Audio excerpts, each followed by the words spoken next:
All right, we are on our third day now. Hopefully the area formulas are working for you.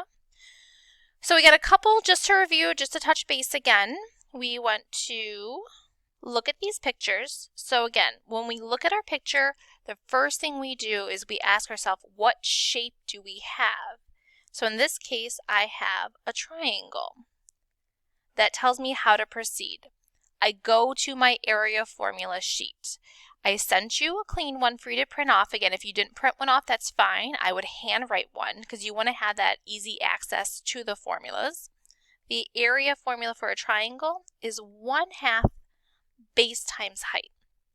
And the thing that is really important that remember is that the base and height are perpendicular. So we always know which one is the base, which one is the height by the two pieces that run perpendicular to each other. Now if I look at this, I see that right angle. Sometimes there's a confusion and you say, okay, this is the base and this would be the height. And that would be perfect if that was my triangle. But this right here has a base and a height of 8. And that's not the triangle we're looking at.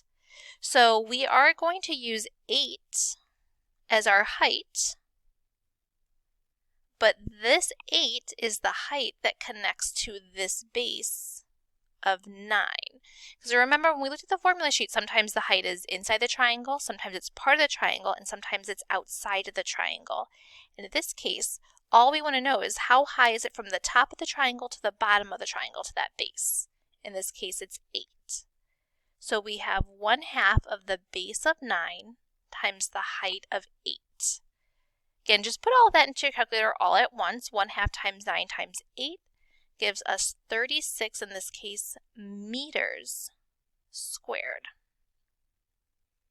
We go to our second shape, and we look at this and we see that we have a parallelogram.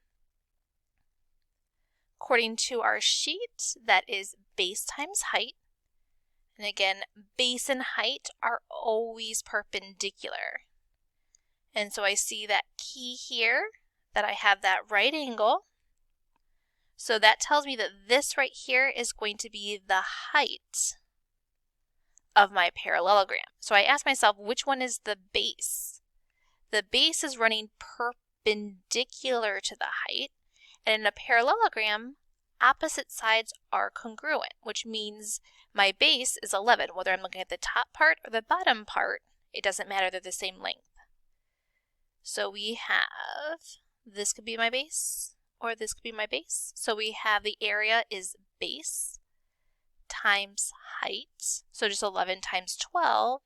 We find the area of our parallelogram, so it's a triangle, is 132 centimeters squared.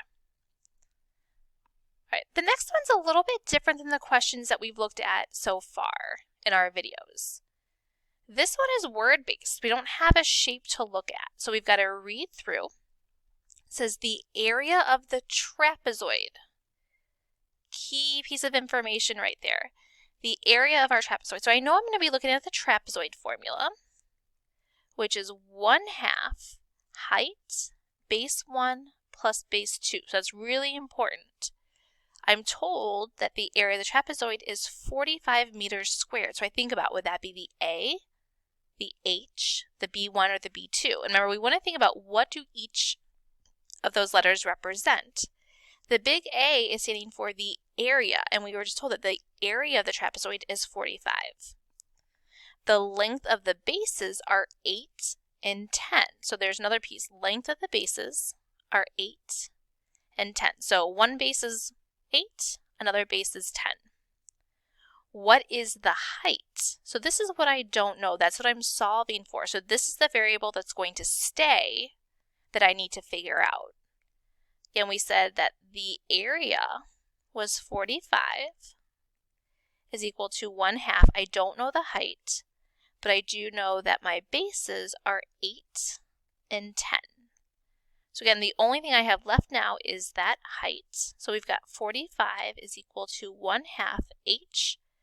I simplify what's inside those parentheses. Remember, order of operations, PEMDAS, parentheses, exponents, multiply, divide. So 8 plus 10 is going to give us 18. On this side, I see 1/2 and 18. Those are like terms. I am multiplying 1/2 times height times 18. So 1/2 of 18 is 9. So that becomes 9h. To divide for 9, or for h, we divide by 9.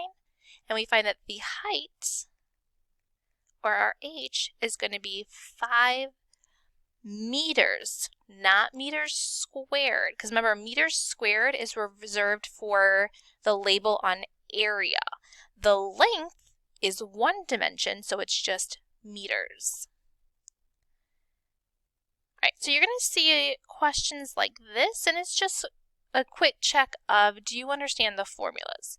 So tell me what each letter represents for the given formulas. Make sure that you are specific. So A equals 1/2 B times H.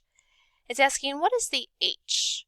Well, this formula is for the triangle, so this is representing the height of the triangle. Our next one, we have A equals 1/2 H times B1 plus B2. This is the trapezoid formula, so B1 is the length of one base in a trapezoid. So H is height of the triangle. B1 is the first base in a trapezoid. And just remember, the trapezoid, it doesn't matter which one is base 1 and which one is base 2. All right, and we are done for that little recap today.